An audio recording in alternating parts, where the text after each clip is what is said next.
오늘은 이사야서 64장의 말씀을 보도록 하겠습니다. 이 64장의 내용은 63장부터 이어지는 이사야 선지자의 중보의 기도의 내용인데요.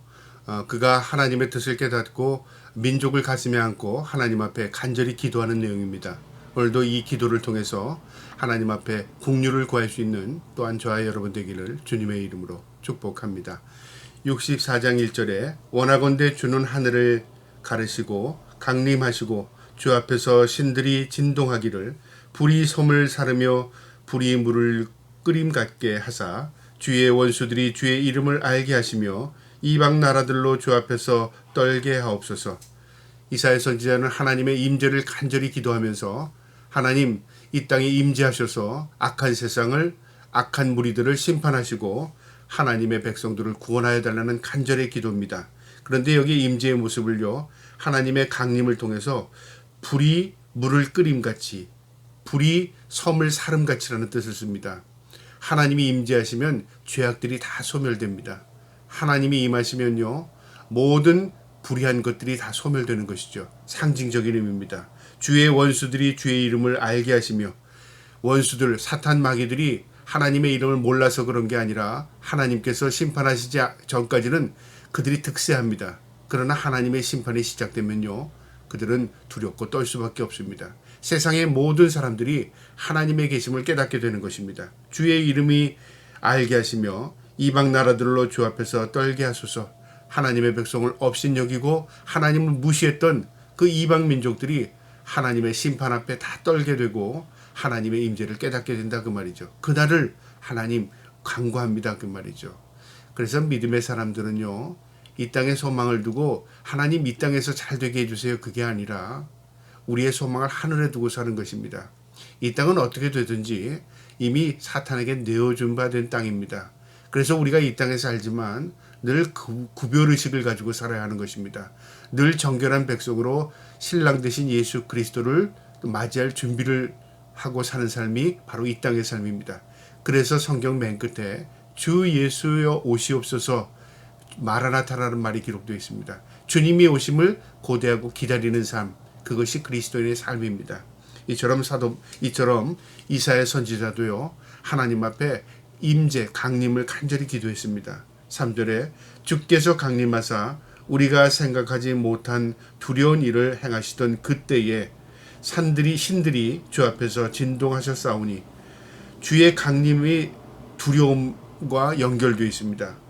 주의 강림이 이 땅에 임하심으로 통하여 사람들이 다 하나님 앞에 두렵게 떨게 된다 그 말이죠.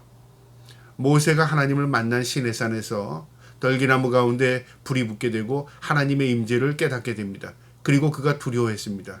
또 이스라엘 백성도요, 자연현상을 통해서 하나님의 임재를 깨닫게 됩니다. 이처럼 하나님의 임재를 깨닫게 되면 인간은 반드시 두려워할 수밖에 없습니다. 왜냐하면 창조주 하나님, 곧 전능하신 하나님 앞에 우리가 참으로 보잘것없기 때문에 그렇습니다. 4절에 주 외에는 자기를 앙망하는 자를 위하여 이런 일을 행한 신을 옛부터 들은 자도 없고 귀로 들은 자들도 없고 눈으로 본 자도 없나이다. 옛날부터 어떤 귀신들, 어떤 신도 이렇게 하나님의 임재가 나타나게 되면 사람들이 두렵고 떨는 일이 그 어떤 신에게도 없었다 그 말이죠. 여기서 보면 이런 일, 하나님의 임재입니다. 행한 신을 옛부터 들은 자도 없고 귀로 들은 자도 없고 눈으로 본 자도 없나이다. 옛날부터 들은 자도 없고 그걸 또 누구에게 들은 자도 없고 또 보게 된 사람도 없었다 그 말이죠. 그러니까 하나님의 임재를 본 자들이 없었다 그 말입니다. 그러니까 두려움이 없고 하나님에 대해 이 사람들이 교만해지고 업신여기게 되고요. 그리고 하나님에 대한 의식이 없이 살아가는 겁니다. 하나님 임재하셔서 하나님의 계심을 보여주시옵소서 그 말이죠. 5절에 주께서 기쁘게 공의를 행하시는 자와 주의 길에서 주를 기억하는 자를 선대하시거늘 우리가 범죄함으로 주께서 진노하셨사오며 이 현상이 이미 오래되었사오니 우리가 어찌 구원을 얻을 수 있으리이까. 이사야 선지자는 자신의 민족을 가슴에 안고 기도하면서 하나님 공의 하나님이신 줄 압니다. 하나님은 우리가 하나님을 찾고 하나님을 기억하고 하나님을 예배하는 백성인 줄 아는데 이미 우리가 그 하나님의 놀라운 은혜를 다 망각하고 그리고 우리가 범죄자가 되었습니다. 그리고 우리가 이 범죄로 인해서 하나님께 멀어졌습니다. 어떻게 우리가 구원받겠습니까? 그 말이죠. 그러니까 우리가 하나님을 만나면 내 자신을 돌아보게 됩니다. 내가 어떤 존재였는가. 그 다음에 내 존재가 죄인인 걸 깨닫게 되면요, 통회하고 자복하는 역사가 일어납니다. 하나님을 만나면 반드시 일어나는 현상입니다. 내 자신이 어떤 존재인 걸 깨닫게 되고 내 죄악이 드러나게 됩니다. 그리고 회개하게 되는 것이죠. 이사야 선지자도 이 민족을 가슴에 안고 기도함을 통해서 자신의 민족의 죄악을 알게 되었고, 그리고 하나님이 공의의 하나님이시며 그 민족에게 사랑을 베풀었음에도 불구하고 우리가 하나님 앞에 범죄했구나, 그것을 지금 자복하는 겁니다. 6절에요.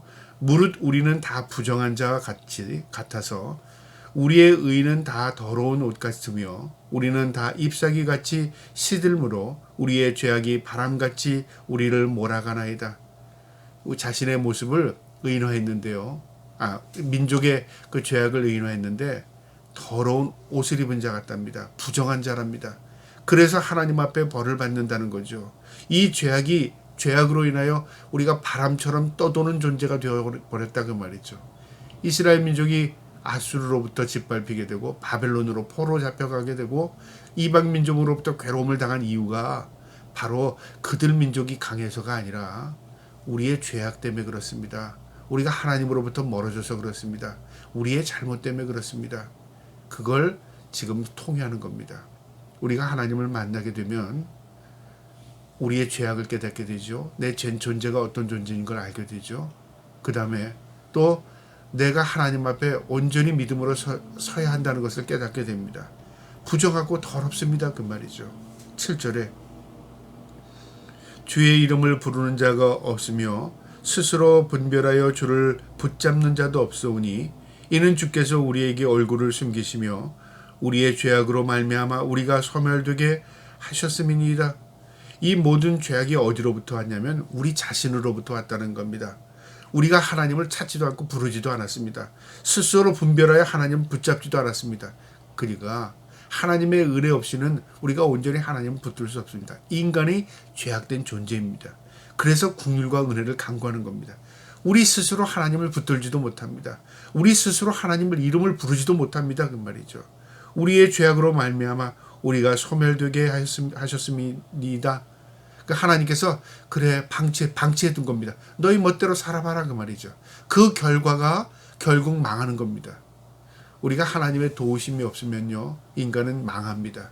하나님께서 긍휼을 베풀지 않으면요, 인간을 그대로 놔두면 인간은 자신의 죄 때문에 스스로 망하게 되는 존재입니다.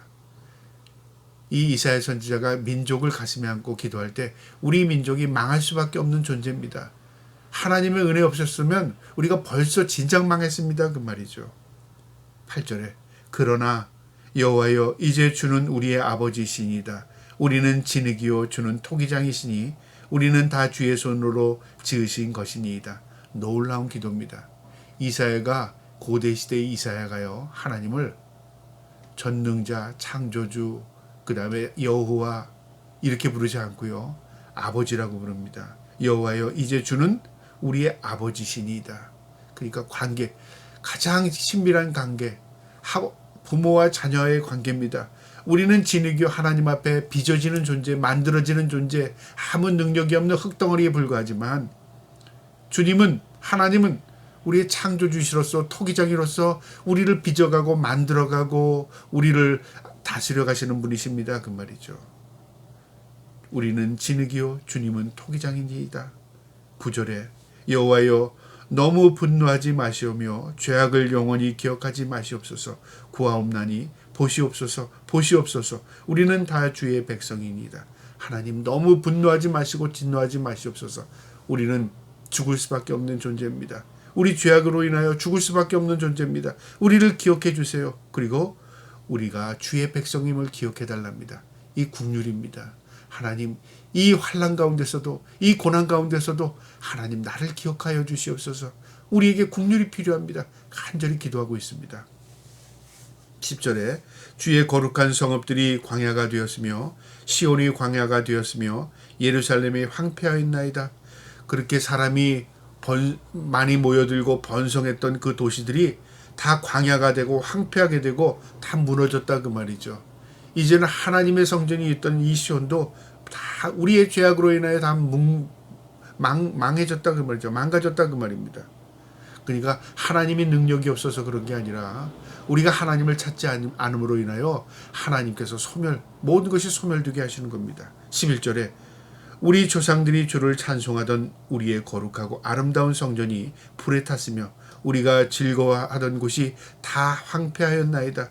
하나님의 임재의 장소였던 성전이 불타게 되고 모든 것이 황폐하게 되었다.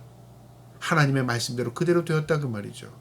우리 민족이 이방인으로 끌려가게 되었고 우리가 고통 가운데 하나님을 찾게 되었다 그 말이죠. 하나님께서 가르쳐 주었습니다. 이미 이런 일이 일어나기 전에. 그러나 그들은요, 이사야 선지자의 말을 듣지 않았습니다. 귀담아 듣지 않았습니다. 결국은 그들의 불순종으로 인하여 하나님의 말씀대로 그대로 이루어졌습니다. 그래서 우리가 미래를 알 수 없는 인생이지만 하나님의 말씀을 비춰봐서 나의 삶이 어떤가를, 나의 태도, 나의 믿음의 태도, 나의 삶이 어떤가를 통해서 미래가 예측이 됩니다. 내가 불순종한 삶을 살면 내 삶은 망가집니다. 내가 하나님의 말씀대로 순종하며 살면요, 내 삶이 흥하게 됩니다.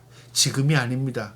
지금 보여주는 것은요, 그게 전부가 아닙니다. 앞으로 되어질 것이 있다 그 말이죠. 그래서 믿음은 바라는 것들의 실상이요, 보지 못하는 것들의 증거라는 말씀이 있습니다.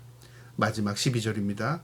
여호와여, 일이 이러하거늘 주께서 아직도 가만히 계시려 하시나이까? 주께서 아직도 잠잠하시고 우리에게 심한 괴로움을 받게 하시려나이까? 하나님 왜 강림하시지 않습니까? 왜 우리의 이 삶을 그대로 보고만 계십니까? 우리의 괴로움을 하나님 그대로 방치해 두십니까? 그 말이죠.